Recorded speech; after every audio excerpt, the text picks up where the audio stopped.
सर्वोपनिषदो गावो दुग्धा गोपालनन्दनः पार्थो वत्सः सुधीर्भोक्ता दुग्धं गीतामृतं महत् एकं शास्त्रं देवकी पुत्रगीतम् एको देवो देवकी पुत्र एव एको मंत्रस्तस्य नामानि यानि कर्माप्येकं तस्य देवस्य सेवा।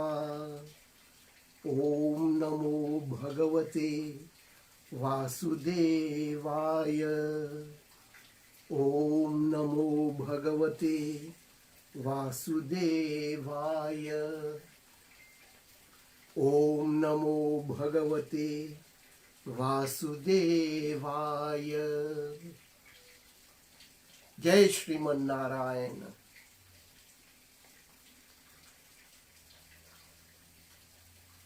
बहुत अच्छा लगता है आप लोगों को देखकर,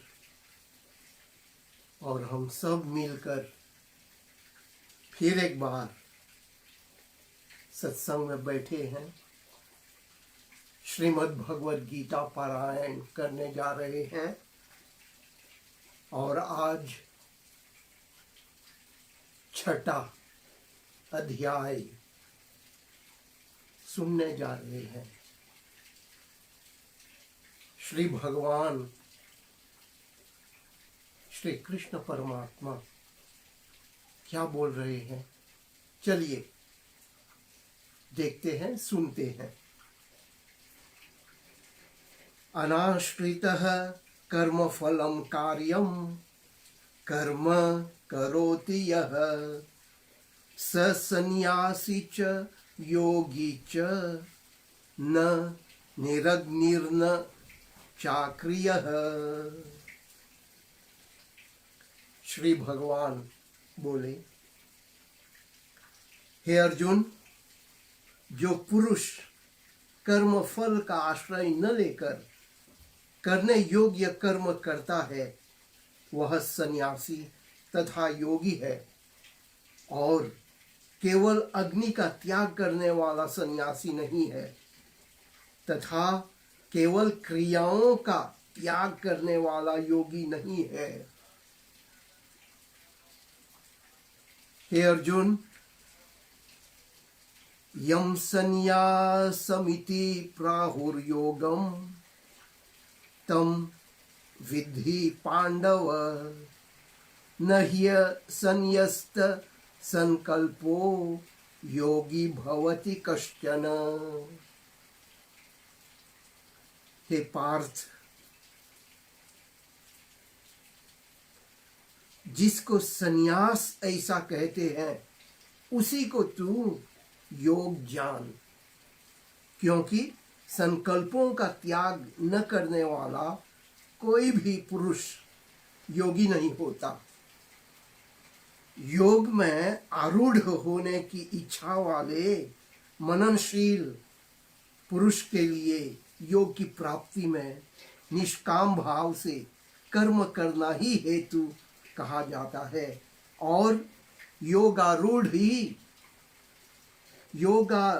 हो जाने पर उस योगारूढ़ पुरुष का जो सर्व संकल्पों का अभाव है वही कल्याण में हेतु कहा जाता है। हे अर्जुन, जिस काल में न तो इंद्रियों के भोगों में और न कर्मों में ही आसक्त होता है, उस काल में सर्व संकल्पों का त्यागी पुरुष योगारूढ़ कहा जाता है। हे अर्जुन, अपने द्वारा अपना संसार समुद्र से उद्धार करे और अपने को अधोगति में न डाले, क्योंकि यह मनुष्य आप ही अपना मित्र है, आप ही अपना शत्रु है। वाह, बहुत खूब बोला श्री कृष्ण भगवान।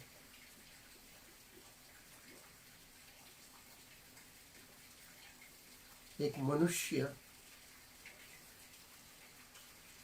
वो खुद अपने मित्र है और स्वयं अपने ही शत्रु हो जाता है।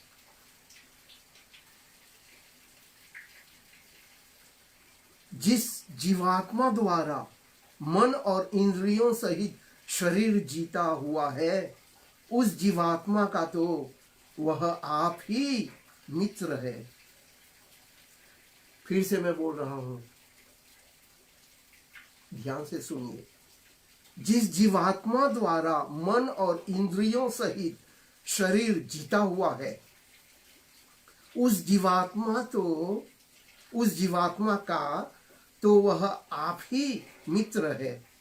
और जिसके द्वारा मन तथा इंद्रियों सहित शरीर नहीं जीता गया है, उसके लिए वह आप ही शत्रु के सदृश शत्रुता में बरतता है। सर्दी गर्मी और सुख दुख आदि में तथा मान और अपमान में जिसके अंतःकरण की वृत्तियां भली भांति शांत है, ऐसे स्वाधीन आत्मा वाले पुरुष के ज्ञान में सच्चिदानंद घन परमात्मा सम्यक प्रकार स्थित है। अर्थात उसके ज्ञान में परमात्मा के सिवा अन्य कुछ है ही नहीं। ज्ञान विज्ञान तृप्तात्मा कुटस्थो विजितेन्द्रियः युक्त इत्युच्यते योगी समलोष्टाश मकाश्चनः। हे अर्जुन, जिसका अंतःकरण ज्ञान विज्ञान से तृप्त है, अंतःकरण, कल मैंने आपको बोला था ना, अंतःकरण का मतलब है ये एक परिवार है। अंतःकरण उनके सदस्य है मन बुद्धि चित्त अहंकार। इस परिवार का नाम है अंतःकरण। तो सुनिए कृष्ण भगवान क्या बोल रहे हैं। हे अर्जुन, जिसका अंतःकरण ज्ञान विज्ञान से तृप्त है, संतृप्ति संतोष है, जिसकी स्थिति विकार रहित है, जिसकी इंद्रियों भली भांति जीती हुई है, और जिसके लिए मिट्टी पत्थर और सुवर्ण यानी सोना, जिसके लिए मिट्टी पत्थर और सोना समान है, वह योगी युक्त अर्थात भगवत प्राप्त है, ऐसे कहा जाता है। हे अर्जुन, सुहृद मित्र वैरी उदासीन मध्यस्थ द्वेष्य और बंधु गणों में धर्मात्माओं में और पापियों में भी समान भाव रखने वाला अत्यंत श्रेष्ठ है। देखिए कृष्ण भगवान क्या बोल रहे हैं। जो अच्छे लोग हैं, जो बुरे लोग हैं, जो धर्मात्मा लोग हैं, जो पापी लोग हैं, चाहे पापी हो चाहे धर्मात्मा हो, अच्छे व्यक्ति लोग हो, लेकिन समान भाव रखने वाला अत्यंत श्रेष्ठ है। मन और इंद्रियों सहित शरीर को वश में रखने वाला आशा रहित और संग्रह रहित योगी अकेला ही एकांत स्थान में स्थित होकर आत्मा को निरंतर परमात्मा में लगावे, शुद्ध भूमि में, जिसके ऊपर क्रमशः कुशा, मृगछाला और वस्त्र बिछे है, जो न बहुत ऊंचा है और न बहुत नीचा, ऐसे अपने आसन को स्थिर स्थापन करके उस आसन पर बैठकर चित्त और इंद्रियों की क्रियाओं को वश में रखते हुए मन को एकाग्र करके अंतःकरण की शुद्धि के लिए योग का अभ्यास करें। बहुत सुंदर ढंग से समझा रहे हैं कृष्ण भगवान अर्जुन को कैसे ध्यान लगाना चाहिए। न एकदम ऊंची जगह, न एकदम नीची जगह में, समस्थल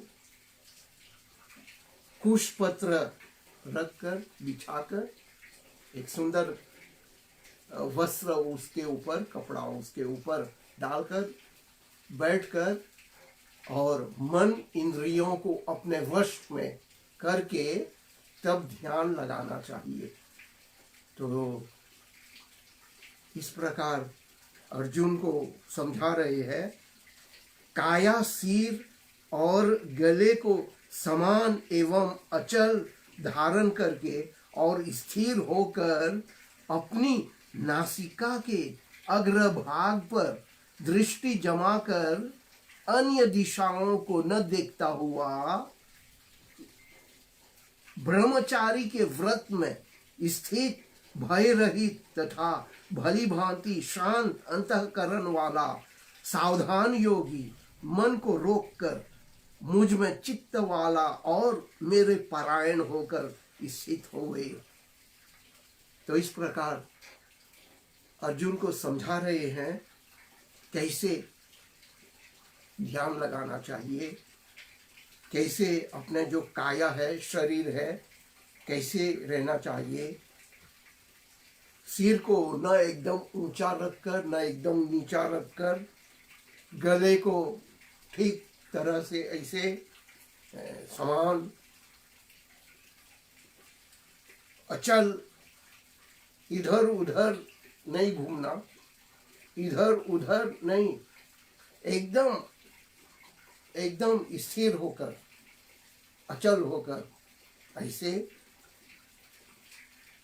और नासिका के अग्रभाग पर दृष्टि जमाकर, जो नासिका के बीच में है,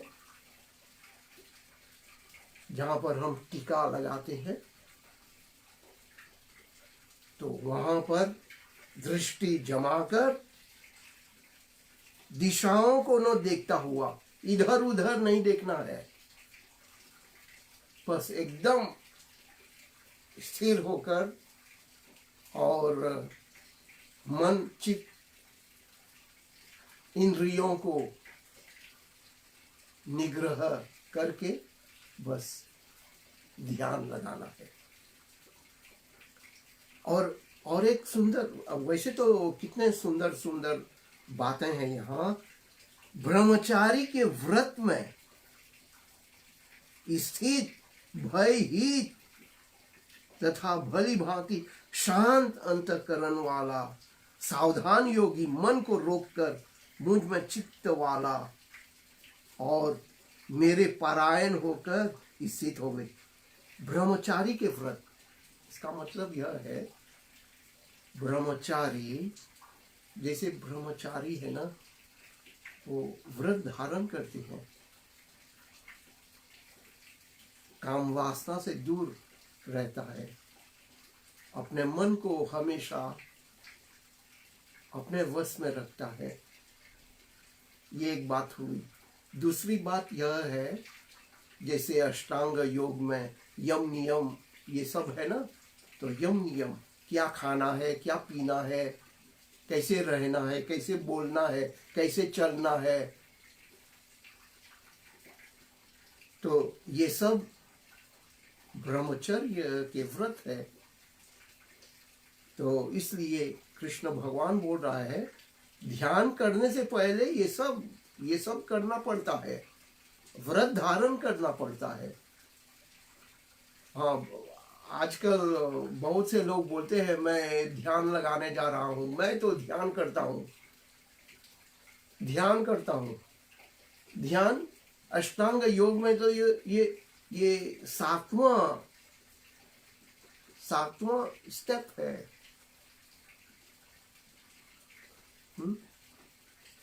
सातवां श्रेणी है।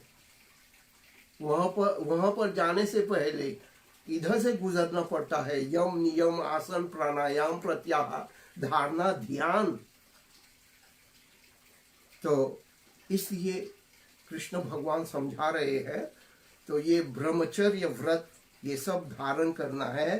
मन को रोककर ऐसे करना है, वैसे करना है। बहुत अच्छी तरह से समझा रहे हैं। तो इस प्रकार कृष्ण भगवान बोलते जा रहे हैं, नात्यश नतस्तु योगोस्ति न चैकांत मनस्नतः न चाति स्वप्नशीलस्य जागरतो नैव चार्जुन। हे अर्जुन, यह योग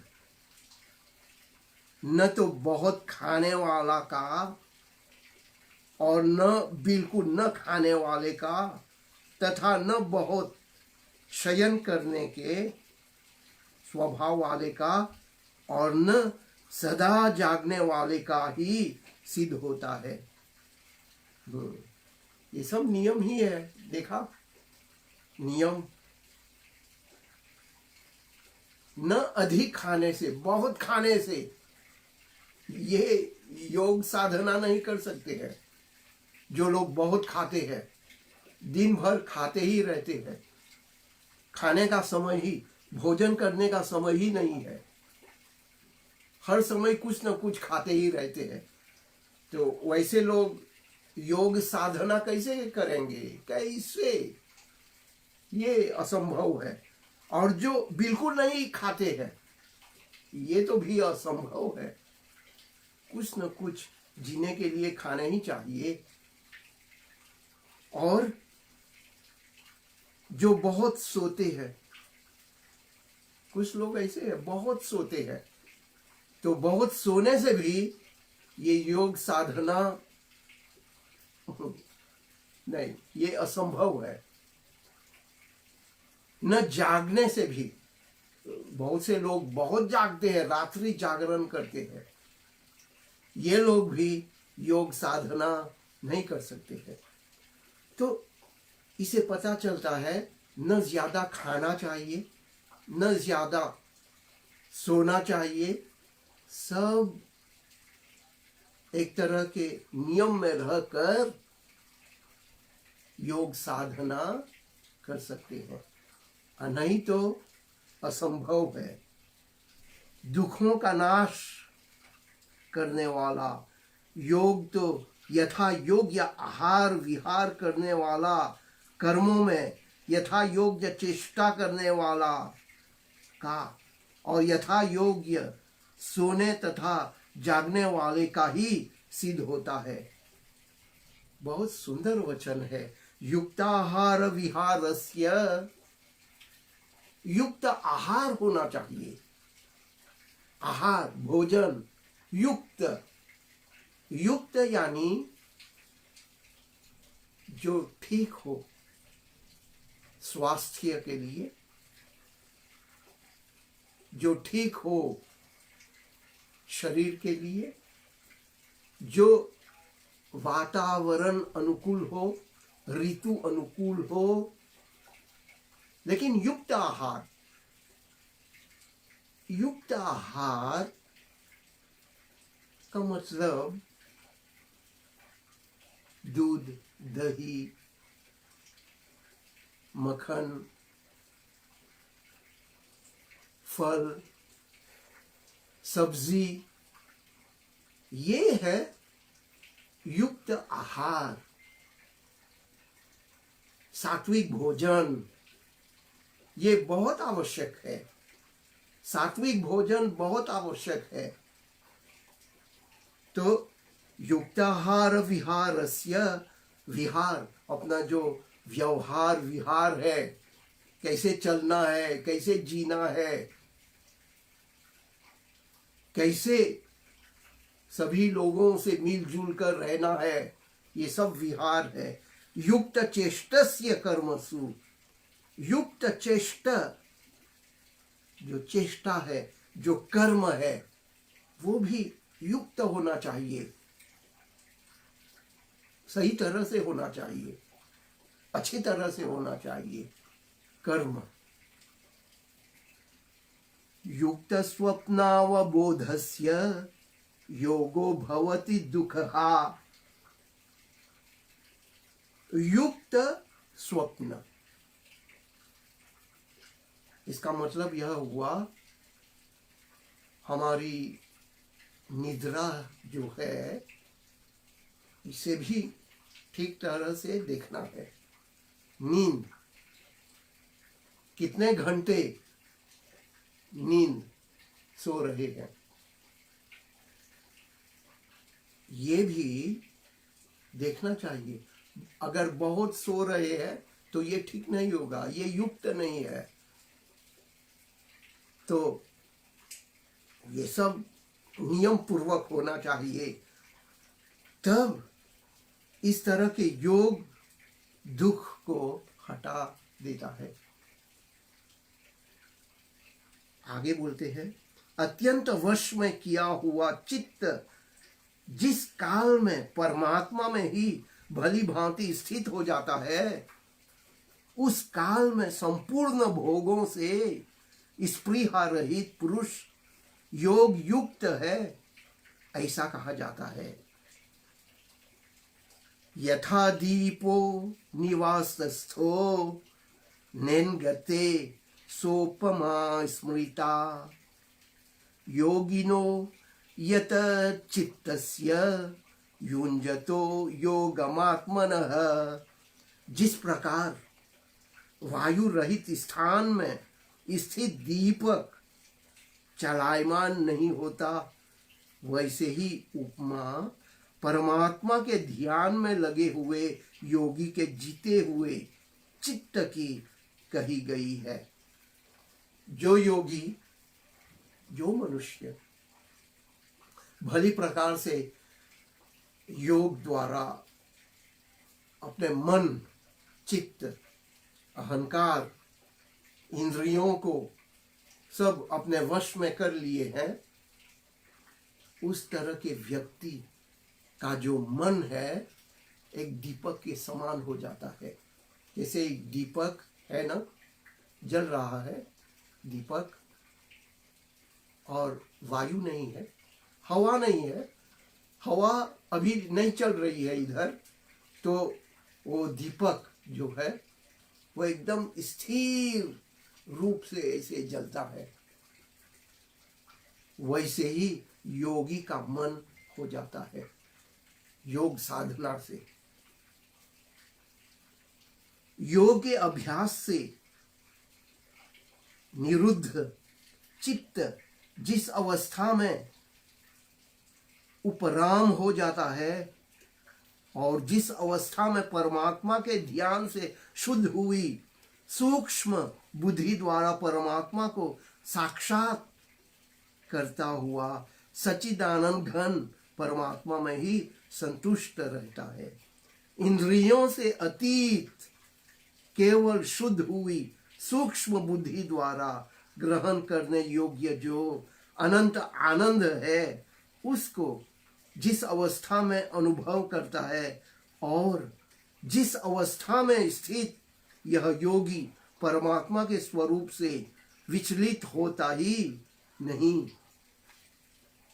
जिस लाभ को प्राप्त होकर उसे अधिक दूसरा कुछ भी लाभ नहीं मानता और परमात्मा प्राप्ति रूप जिस अवस्था में स्थित योगी बड़े भारी दुख से भी विचलित नहीं होता, दुख रूप संसार के संयोग से रहित है तथा जिसका नाम योग है, उसको जानना चाहिए। वह योग न उकताए हुए अर्थात धैर्य और उत्साह युक्त चित्त से निश्चय पूर्वक करना कर्तव्य है। हे अर्जुन, संकल्प से उत्पन्न होने वाली संपूर्ण कामनाओं को निःशेष रूप से त्याग कर और मन के द्वारा इंद्रियों के समुदाय को सभी ओर से रोक कर क्रम क्रम से अभ्यास करता हुआ उपरति को प्राप्त हो तथा धैर्य युक्त बुद्धि के द्वारा मन को परमात्मा में स्थित करके परमात्मा के सिवा और कुछ भी चिंतन न करो। बहुत गंभीर विषय है।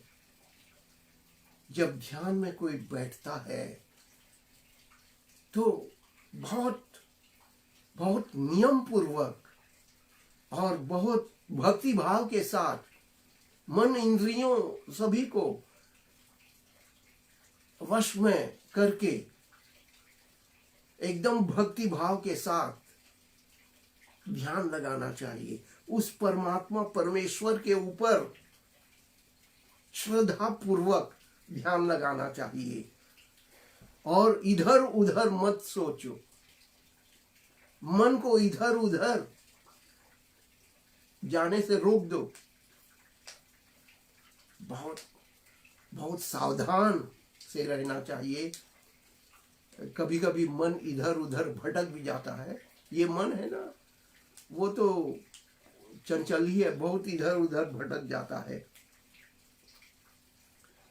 प्रशांत मनसम ह्येनम योगिनम सुखम उत्तमम उपैति शांतर शांतरजसम ब्रह्मभूतम कल्मषम। क्योंकि जिसका मन भली प्रकार शांत है, जो पाप रहित है और जिसका रजोगुण शांत हो गया है, ऐसे इस सच्चिदानंद घन ब्रह्म के साथ एक ही भाव हुए योगी को उत्तम आनंद प्राप्त होता है। बहुत सुंदर वाक्य है। जिसका रजोगुण समाप्त हो गया है या वो भक्त उसे नियंत्रित कर दिए हैं। रजोगुण का मतलब कितनी बार ऐसे आते ही रहेंगे ये विषय। त्रिगुणात्मिका जो तामसिक, राजसिक, सात्विक है, ये तीन त्रिगुणात्मिका, ये त्रिगुण, तीन तरह के गुण है। बार बार कृष्ण भगवान दोहराते हैं और अर्जुन को समझाते ही रहते हैं। रजोगुण का मतलब यह है, एक व्यक्ति सिर्फ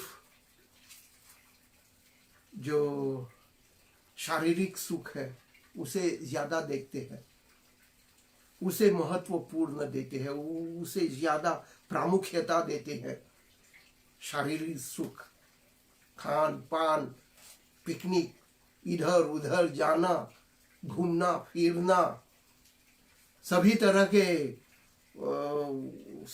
के भोग, ध्यान जमाना है, तभी उत्तम आनंद मिलेगा।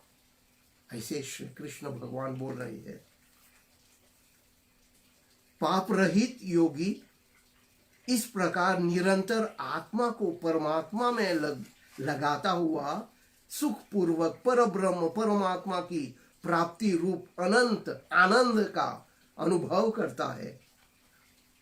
अब देखिए और सुंदर बात यहाँ, सर्वभूतस्थ मात्मानं सर्वभूतानि चात्मनि इक्षते योगयुक्तात्मा सर्वत्र समदर्शनः। ध्यान से सुनिए। सर्वव्यापी अनंत चेतन, सर्वव्यापी अनंत चेत न में एक ही भाव से स्थित रूप योग से युक्त आत्मा वाला तथा सब में संभाव से देखने वाला योगी आत्मा को संपूर्ण भूतों में स्थित और संपूर्ण भूतों को आत्मा में कल्पित देखता है। जो पुरुष संपूर्ण भूतों में सबके आत्मा रूप मुझ वासुदेव को ही व्यापक देखता है और संपूर्ण भूतों को मुझ वासुदेव के अंतर्गत देखता है, उसके लिए मैं अदृश्य नहीं हूं और वह मेरे लिए अदृश्य नहीं है। बहुत सुंदर वाक्य है। आत्मवत् सर्वभूतानि भी कहा गया है हमारे शास्त्रों में। आत्मवत् सर्वभूतानि यानी सभी प्राणियों को एक समान देखना, न नीच ऊंच नीच, धनवान गरीब, सुंदर या सुंदरहीन, ये सब नहीं देखता है। एक साधु, एक योगी, एक भक्त, एक ज्ञानी पुरुष, ज्ञानी भक्त सबको एक समान देखता है। उस तरह के व्यक्ति सचमुच महान है और उसी को भगवान मिल जाता है। जो पुरुष एक ही भाव में स्थित होकर संपूर्ण भूतों में आत्मा रूप से स्थित मुझ सच्चिदानंद घन वासुदेव को भजता है, वह योगी सब प्रकार से बरतता हुआ भी मुझ में ही बरतता है, जो सभी को एक समान देखता है और वह योगी सब प्रकार से बरतता हुआ भी, सब प्रकार से व्यवहार व्यापार चलता फिरता ये सब होते हुए भी मुझ में ही रहता है, मुझ में ही बरतता है। सचमुच वो तो एक महान पुरुष ही है। आत्मैपं येन सर्वत्र समं पश्यति यो अर्जुन, सुखम वा यदि वा दुखम स योगी परमो मतः।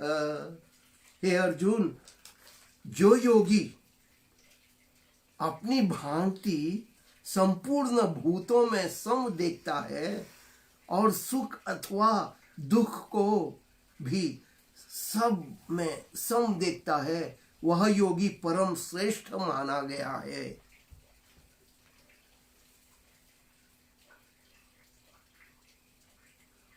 बहुत स्पष्ट है। जो मनुष्य अपने जैसा सबको देखता है और चाहे सुख हो चाहे दुख हो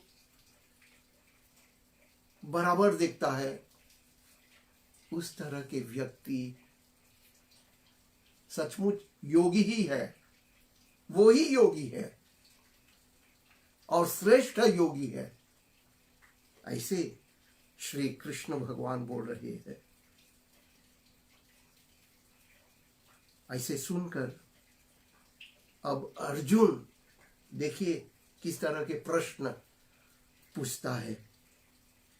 अर्जुन उवाच योऽयं योगस्त्वया प्रोक्तः साम्येन मधुसूदन, एतस्याहं न पश्यामि चंचलत्वा स्थितिं स्थिराम।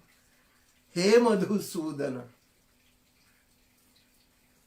जो यह योग आपने समभाव से कहा है मन के चंचल होने से मैं इसकी नित्य स्थिति को नहीं देखता हूं।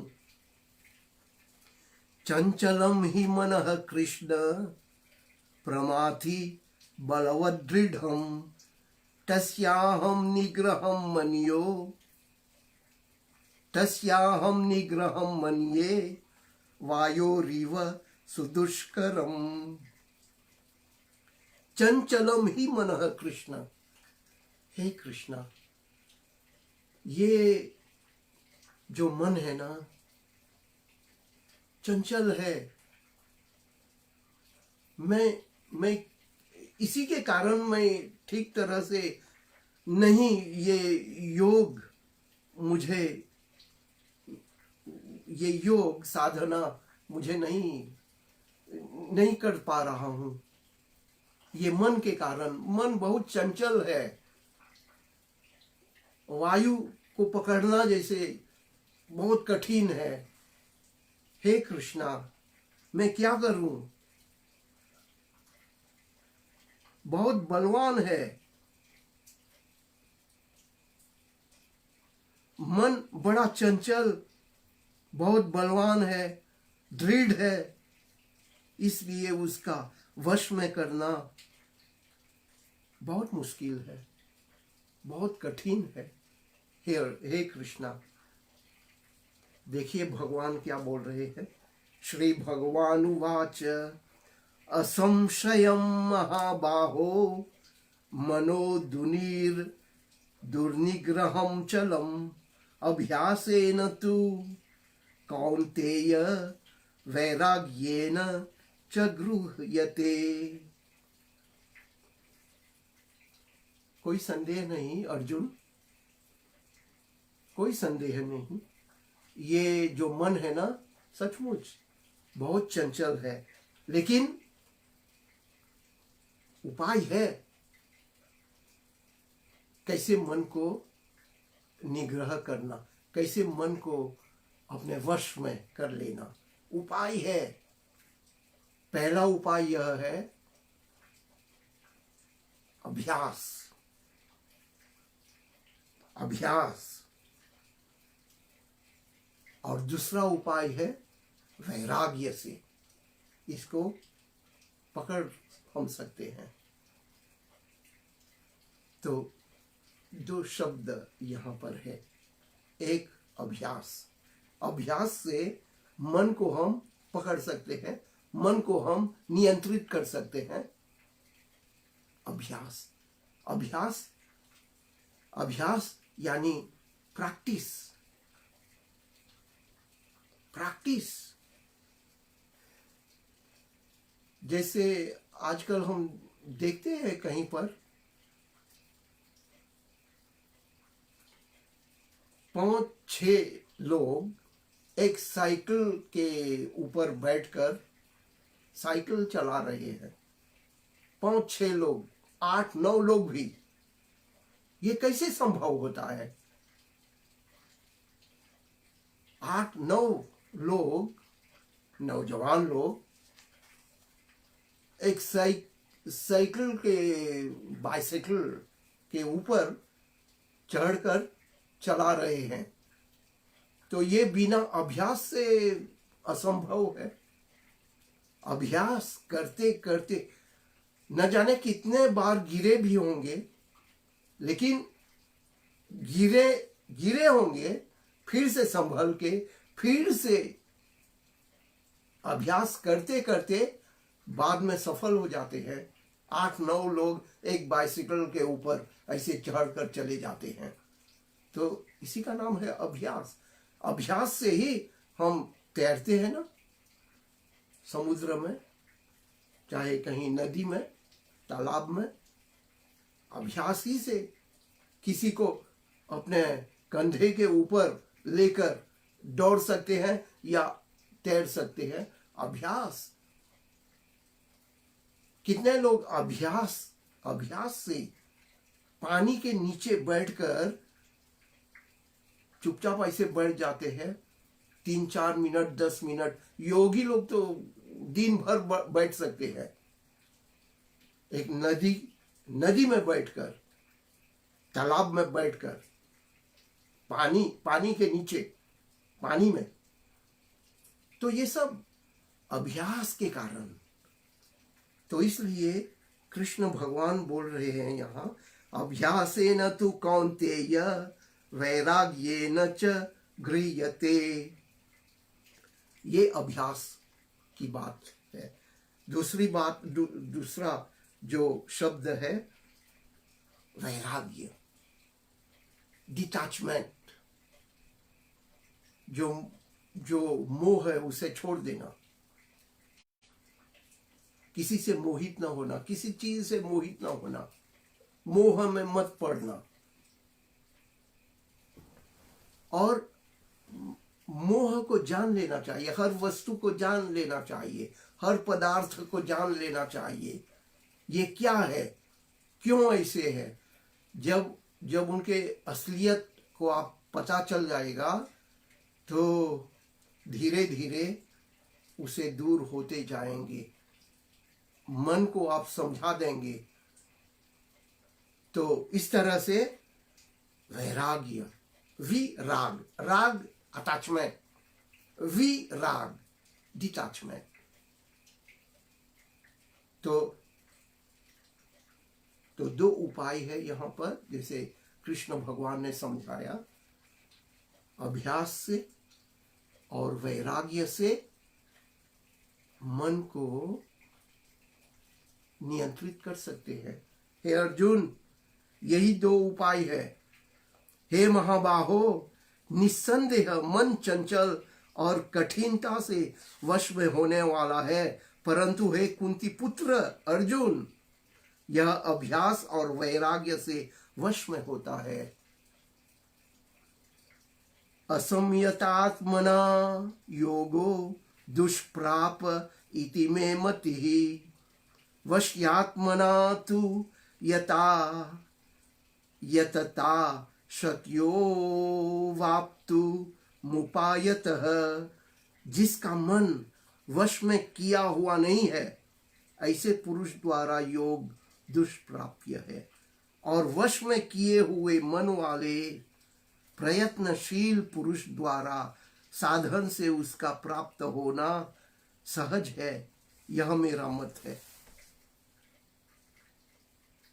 स्पष्ट रूप से बोल दिया। और यही तो सच है। अगर मन को आप नहीं जीत सका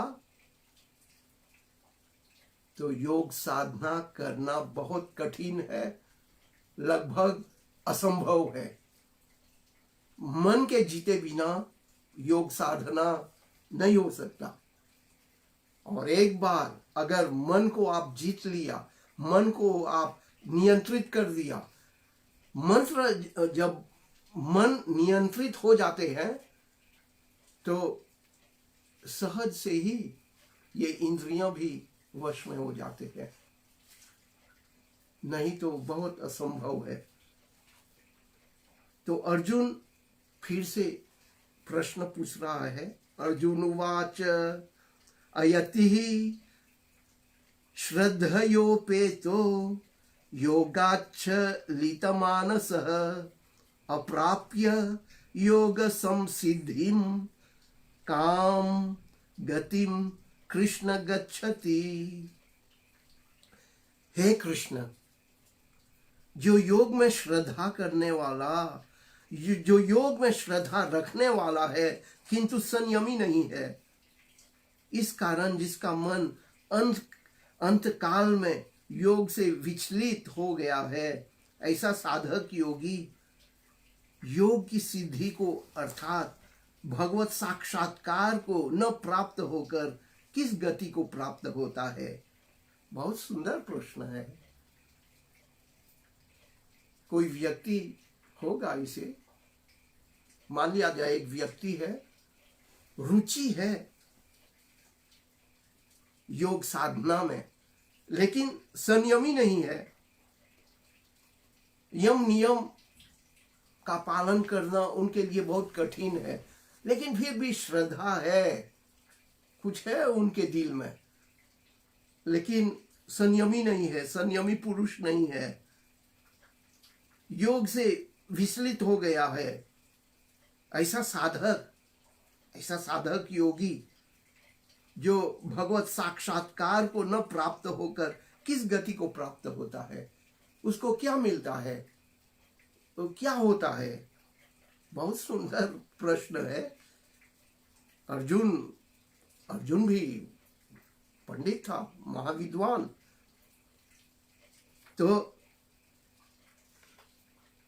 तो कृष्ण भगवान उनको समझाते हैं, पार्थ नैवेह नामुत्र मीना विनाशस्तस्य विद्यते नहि कल्याणकृत कश्चित् दुर्गतिम तात गच्छति। हे पार्थ, उस पुरुष का न तो इस लोक में विनाश होता है और न परलोक में ही, क्योंकि हे प्यारे, आत्मोद्धार के लिए अर्थात भगवत प्राप्ति के लिए कर्म करने वाला कोई भी मनुष्य दुर्गति को प्राप्त नहीं होता।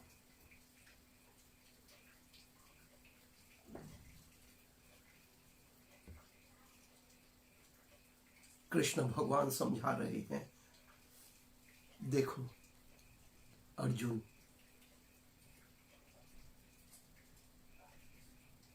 कोई भी योग साधना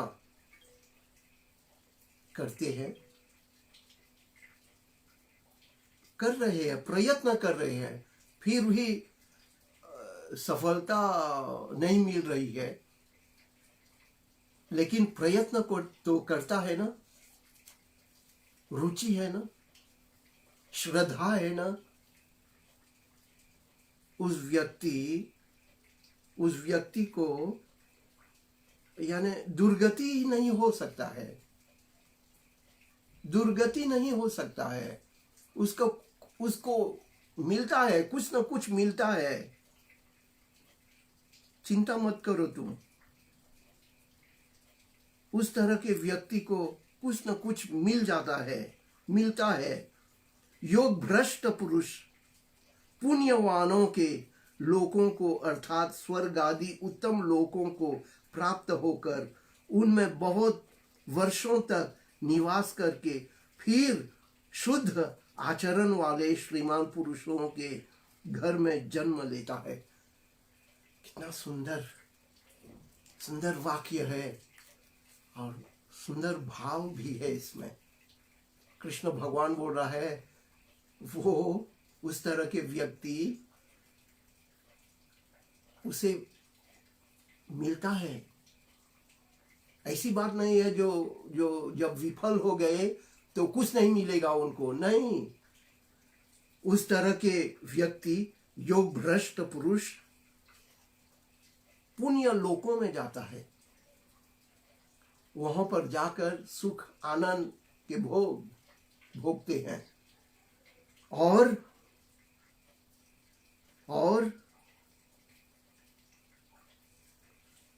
अगला जन्म में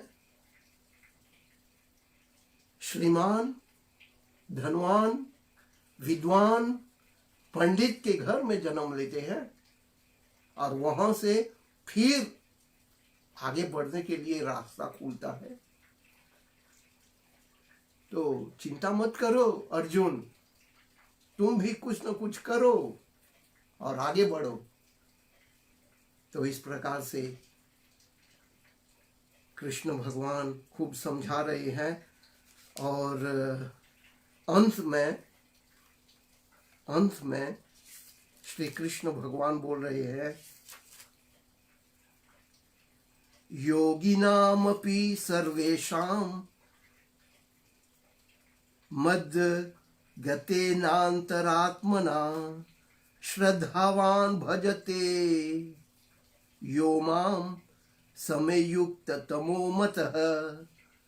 संपूर्ण योगियों में भी जो श्रद्धावान योगी मुझ में लगे हुए अंतरात्मा से मुझको निरंतर भजता है, वह योगी मुझे परम श्रेष्ठ मान्य है। तो इसे पता चलता है, चाहे हम थोड़ा सा योग साधना करें या बहुत करें, अच्छी तरह से करें, जितनी भक्ति जितनी श्रद्धा उसमें डालेंगे योग साधना में, तो हमें मोक्ष ही मिलेगा, मोक्ष प्राप्त होगा। इसमें कोई संशय नहीं है, कोई संदेह नहीं है। अगर हम सफल न हुए तो भी हमें तो मिलने ही वाला है, कुछ न कुछ लाभ ही है, लाभ ही लाभ है, हानि तो कुछ नहीं है इसमें। और बाद में कृष्ण भगवान भी बोलते हैं, योगियों में भी जो श्रद्धावान योगी मुझ में लगे हुए अंतरात्मा से मुझको निरंतर भजता है, वह योगी मुझे परम श्रेष्ठ मान्य है। ऐसे कृष्ण भगवान बोल रहे हैं, समझा रहे हैं, और अर्जुन बहुत श्रद्धा पूर्वक सुन रहे हैं। तो यहाँ पर 6वां अध्याय समाप्त हो रहा है। कल हम फिर आएंगे, हम फिर बैठेंगे, हम सब फिर से श्री कृष्ण भगवान के जो अमृत वाणी है हम सुनेंगे। आप अवश्य आइए इसी समय, कल फिर मिलेंगे। ओम नमो नारायणाय, ओम नमो नारायणाय, ओम नमो नारायणाय।